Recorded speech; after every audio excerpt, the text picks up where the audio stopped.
नमस्कार. चला तर आपण आज कुठे जाणार आहोत तर त्यासाठी व्हिडिओवर पूर्ण राहा.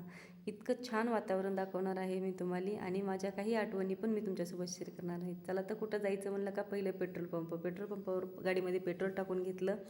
आणि हे बघा, ही फुलाची झाडं किती छान वाटत आहेत. मस्त फुलाची झाडं आहेत बघा. इथून आम्ही जात आहेत आम्ही गावी जाणार आहोत. तर कोणत्या गावी जाणार आहेत मी तुम्हाला नक्की सांगेन. चला, इथून आपण केळी घेतलेलं आहेत.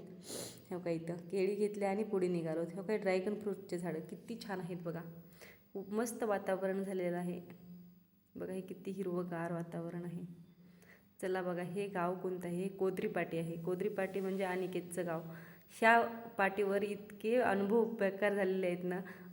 एक वेळेस असा होता की मी 2-2 तास गाडीची वाट बघत थांबायची ह्या पाटीवर. पण ह्या 6 वर्षामध्ये इतकं दिवस बदललेला आहे की स्वतः मी ह्या गाडीवरून आता जात आहे बरं का.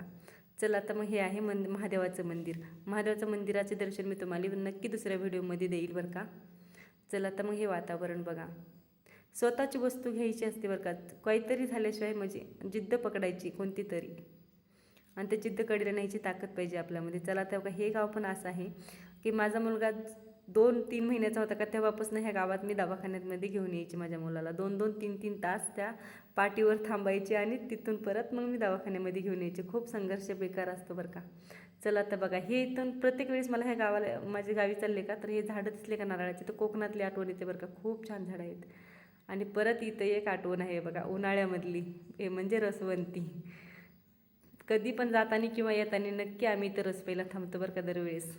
पण आत्ता बंद आहे, उन्हाळ्यामध्ये चालू असते ते रसवंती. चला बघा, हे वातावरण किती छान आहे. वरी आबाळ आलेलं आहे आणि खाली हिरवंगार वातावरण आहे. मस्त वाटतं बरं का जायला. असं गावाला कुठं जायचं असलं का अशा वातावरणामधून. हे बघा, आबाळ किती छान झालेलं आहे बघा. हे आबाळ असं आणि खाली वातावरण असं झालेलं आहे. चला तर व्हिडिओ आवडला असेल तर लाईक सबस्क्राईब करायला विसरू नका बरं का. आणि कमेंटमध्ये सांगा वातावरण कोणाकोणाला आवडलं आहे. गावाकडचं वातावरण म्हणजे खरंच खूप छान बरं का. चला तर मग हे बघा, ही आहे माझी शाळा, लाल बहादूर शास्त्री विद्यालय. हे बघा, ही दिसत नाही पूर्ण शाळा, झाडाने झाकली आहे. पण इथं माझं 5वी ते 10वी पर्यंत शिक्षण माझं झालेलं आहे.